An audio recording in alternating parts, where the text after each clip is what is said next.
ഇൻഫോസ്പെയറിൻ്റെ പുതിയൊരു വീഡിയോയിലേക്ക് ഏവർക്കും സ്വാഗതം. ചാനൽ ആദ്യമായിട്ട് കാണുന്നവരാണെങ്കിൽ സബ്സ്ക്രൈബ് ചെയ്ത് ലൈക്കും കൂടി ചെയ്ത് കാണാൻ മറക്കല്ലേ. പെൻഷൻ അറിയിപ്പുകളും അതുപോലെ അക്ഷയവുമായി ബന്ധപ്പെട്ട പുതിയ അപ്ഡേഷനുകളും ഗവൺമെൻറ്റിൽ നിന്നും വരുന്ന ഏറ്റവും പുതിയ അറിയിപ്പുകളുമായിരിക്കും ഈ ചാനലിൽ ഉണ്ടാവുക. എല്ലാവരുടെയും സപ്പോർട്ട് പ്രതീക്ഷിക്കുന്നു.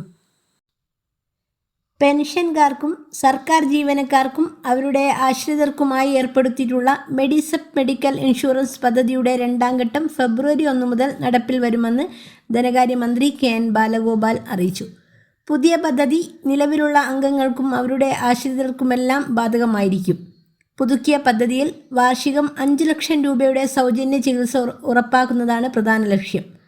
ആദ്യഘട്ടത്തിലെ അടിസ്ഥാന ഇൻഷുറൻസ് പരിരക്ഷ 3 ലക്ഷം രൂപയിൽ നിന്ന് വർദ്ധിപ്പിച്ച് 5 ലക്ഷമായി ഉയർത്തിയിട്ടുണ്ട്. അംഗങ്ങൾ പ്രതിമാസം 687 രൂപ മാത്രം പ്രീമിയം നൽകണം.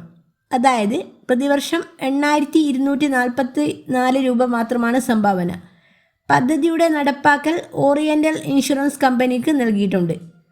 പുതുക്കിയ പദ്ധതിയിൽ ദേശീയാടിസ്ഥാനത്തിൽ അംഗീകരിച്ച ഹെൽത്ത് ബെനിഫിറ്റ് പാക്കേജ് 2022 അനുസരിച്ചുള്ള ചികിത്സാ പാക്കേജുകൾ ഉൾപ്പെടുത്തിയിട്ടുണ്ട്. നിലവിലുള്ള 1920 പാക്കേജുകളിൽ നിന്നും കൂട്ടിച്ചേർത്ത 2516 പാക്കേജുകളാക്കി വർദ്ധിപ്പിച്ചു. പുതിയ പദ്ധതിയിൽ കൂടുതൽ ആശുപത്രികൾ എംപാനൽ ചെയ്യുകയും ഓരോ ആശുപത്രിയിലും ലഭ്യമായ എല്ലാ വിഭാഗങ്ങളെയും പരിഗണിക്കുന്ന വ്യവസ്ഥയുമുണ്ട്. എല്ലാ എംപാനൽ ചെയ്ത ആശുപത്രികളിലും ക്യാഷ്ലെസ് ചികിത്സ ലഭ്യമാക്കുമെന്നാണ് മന്ത്രി അറിയിച്ചിട്ടുള്ളത്. പദ്ധതിയിൽ മുറിവാടക പരിധികളും പുതുക്കിയിട്ടുണ്ട്.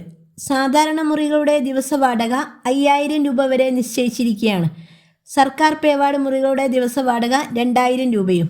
അതുപോലെ മെഡിക്കൽ പാക്കേജുകൾ അടിസ്ഥാന നിരക്കിന് പുറമെ വില കൂടിയ മരുന്നുകൾ, പരിശോധനകൾക്ക് പ്രത്യേക തുകയും നൽകുന്നുമുണ്ട്. ഡയാലിസിസ്, കീമോതെറാപ്പി തുടങ്ങിയ തുടർച്ചയായ ചികിത്സാ ആവശ്യങ്ങൾക്ക് ഇൻഷുറൻസ് പോർട്ടലിൽ ഒറ്റത്തവണ രജിസ്ട്രേഷൻ സംവിധാനം ഒരുക്കി സൗജന്യ ചികിത്സ ഉറപ്പാക്കും. അതുപോലെ മുട്ടുമാറ്റിവെക്കൽ, ഇടുപ്പല്ല് മാറ്റിവെക്കൽ തുടങ്ങിയ ശസ്ത്രക്രിയകൾ ഇനി സ്വകാര്യ ആശുപത്രികളിലും ലഭ്യമാകും. മറ്റ് പ്രമുഖ ആശുപത്രികളിൽ എംപാനൽ ചെയ്യാത്ത സാഹചര്യത്തിൽ അവിടെയുള്ള ചികിത്സയ്ക്കും റീഇംബേഴ്സ്മെൻറ്റ് ലഭ്യമാക്കുന്ന വ്യവസ്ഥ പുതുക്കിയ പദ്ധതിയിൽ ഉൾപ്പെടുത്തിയിട്ടുണ്ട്. അതീവ ഗുരുതര അവയവമാറ്റ ശസ്ത്രക്രിയകൾക്കായി 40 കോടി രൂപ ഇൻഷുറൻസ് കമ്പനി 2 വർഷത്തേക്ക് മാറ്റിവെക്കുകയും 2ാം വർഷത്തിൽ പാക്കേജ് നിരക്കിൽ 5% വർധന അനുവദിക്കുകയും ചെയ്യുമെന്നും ധനമന്ത്രി അറിയിച്ചു. പദ്ധതിയിൽ പ്രായപരിധിയില്ല. ഏത് പ്രായക്കാരനും അംഗത്വം ലഭിക്കും. 365 ദിവസവും 24 മണിക്കൂറും പ്രവർത്തിക്കുന്ന കോൾ സെൻറ്റർ സംവിധാനവും 3 നിലയുള്ള പരാതി പരിഹാര സംവിധാനവും ഉണ്ടായിരിക്കും. കേരള പ്രൈവറ്റ് ഹോസ്പിറ്റൽ അസോസിയേഷൻ അതുപോലെ ഇന്ത്യൻ മെഡിക്കൽ അസോസിയേഷൻ പ്രതിനിധികളും പരാതികൾ പരിഹരിക്കുന്ന സംവിധാനത്തിൽ ഉൾപ്പെടുത്തും. പദ്ധതിയിലെ എല്ലാ പാക്കേജുകളുടെ വിശദാംശങ്ങളും ആശുപത്രി ശൃംഖലയുടെ വിവരങ്ങൾ വെബ്സൈറ്റിൽ ലഭ്യമാണ്.